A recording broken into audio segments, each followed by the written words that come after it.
Video game development is an intense line of work. I should know. I worked in it. And as such, video game content gets cut all the time. And I'm not talking cut as in some mild prison yard shankings. I'm talking dropping to your knees in anguish and begging the lead designer to let you go home and see your family because it's been 2 weeks, sir.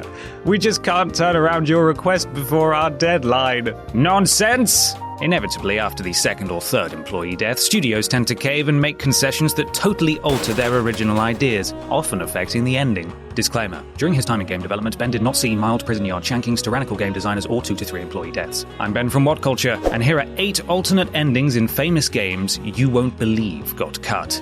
Number 8. The Reapers are the good guys. Mass Effect 3. People bloody loved the ending of sci-fi alien bangfest video game Mass Effect 3, didn't they? In fact, they were so angry they completely ignored the Paragon prompt to write to their local MP and have it debated in the Commons, and went straight for the marginally more renegade option of death threats. While it's never acceptable to threaten another human with being killed, the decision to have a trilogy of games consisting of hundreds of different choices and end with just 3, and with none of your previous choices affecting the outcome in any way, was always going to rile people up. I suppose you could call it a shit ending for wankers, #shit ending for wankers. However, it was nearly different. According to a writer involved in the early planning stages, the Reapers were nearly the good guys. Essentially, as immortal beings, the Reapers are absolutely invested in the universe not ending. And there was some talk of there being a cycle whereby organic beings evolve to the point where they can use biotic powers freely, emitting a dark energy that speeds up the end of the universe in the process. It was suggested that the cycle in which Mass Effect 3 took place could well be the one where the Reapers were attempting to merely remove Organic's biotic powers rather than outright eradicate all of them.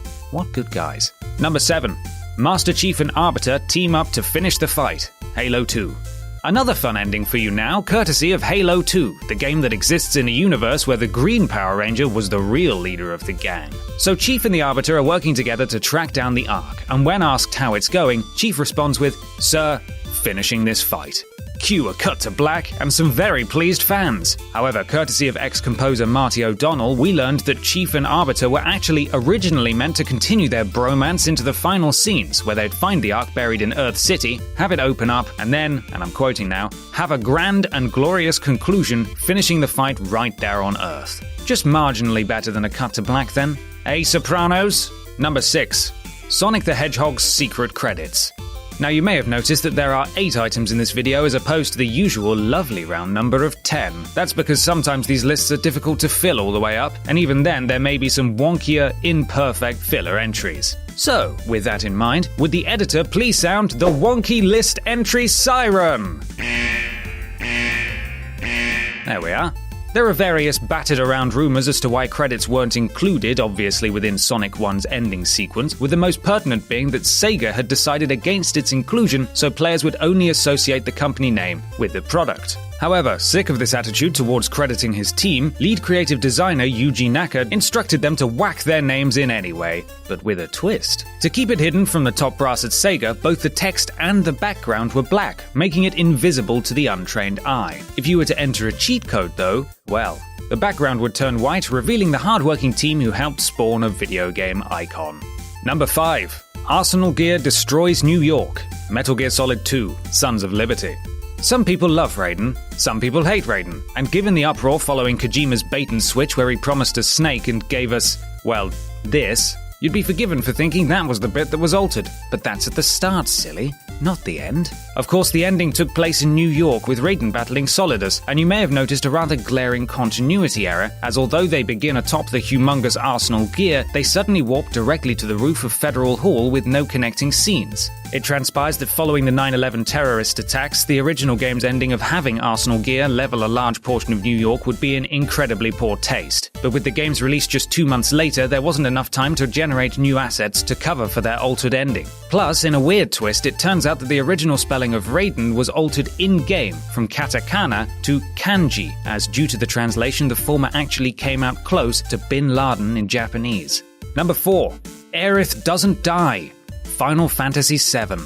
AERITH's death is like taking a Barrett-sized fist to the gut. Even nearly 20 years later it still hurts. But what if she didn't have to die? Yeah, there are cheats out there that bring her back as a party member, but what use is a mute version of a character whose dialogue was the reason you cared about her? While we're yet to get any concrete information on whether or not she was meant to be cut out or cut down or oh god, it still hurts, there's still plenty of evidence to suggest she should still be with Cloud and the gang to the bitter end. Firstly, she's pictured in the game manual staring up at the Highwind airship, a scene which couldn't take place until after the Temple of the Ancients, where she conks it. Then there's a defined spot in the stonework where your party stands during the final battle against Sephiroth, a spot that she could slot into perfectly. Finally, and perhaps most damning, is that data miners have found a load of unused dialogue that she would presumably have used. Sadly, we still don't have real answers, but as we march towards the full remake, we can only hope that more is revealed. Number 3. Conker commits suicide. Conker's bad fur day. Can I just start by saying, Jesus Christ, that's a dark ending. Beginning life as a potential mascot to dethrone the likes of Mario, Sonic, and Crash Bandicoot, Conker was reimagined as a foul-mouthed hero by proxy following damning feedback, and earning cult status in the process. Not content with the level of adult content in their game already, Rare nearly took it one step further by having Conker kill himself at the end of the game. Thankfully they didn't do that, and while it's arguable that he couldn't possibly live happily ever after by virtue of his own grumpiness, at least the life expectancy of a squirrel would have had him die naturally before he was ever subjected to whatever hellish creation Microsoft are putting together for HoloLens. I mean, fuck me. Number 2. Reviving the Traveler for one final battle. Destiny. My goodness me, Destiny had a bad narrative, eh? And don't you dare say it's in the Grimoire cards. The Grimoire cards can right off into space. Literally. It's admittedly been expanded upon in DLC, but at launch it was fairly bare. Just strange, empty nouns that never revealed themselves to be anything more than a rushed cover for the fact that the planned story was gutted about a year prior. An expired non-disclosure agreement has now allowed a beta tester to discuss what he'd seen during development, and so instead of the pointless stranger character who pops up a couple of times in cutscenes, there'd be an integral figure named The Crow, who would help the player uncover a conspiracy involving head honcho, the Speaker. It all culminated with an all-powerful AI, not another one, attempting to revive the globe-like Traveler, who in this version of the story would then pose a huge threat to Earth, requiring you to step in and take it down. Still confusing as hell, if you ask me. Number 1. Big Boss's Downfall.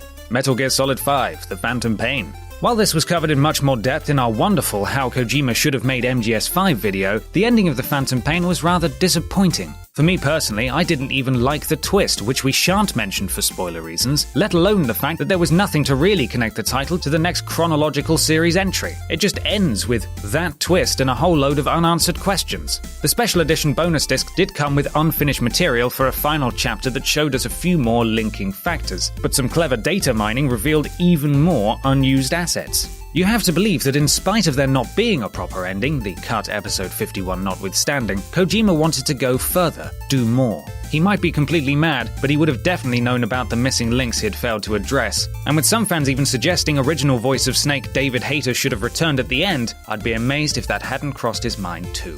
His absurd, terrifying mind.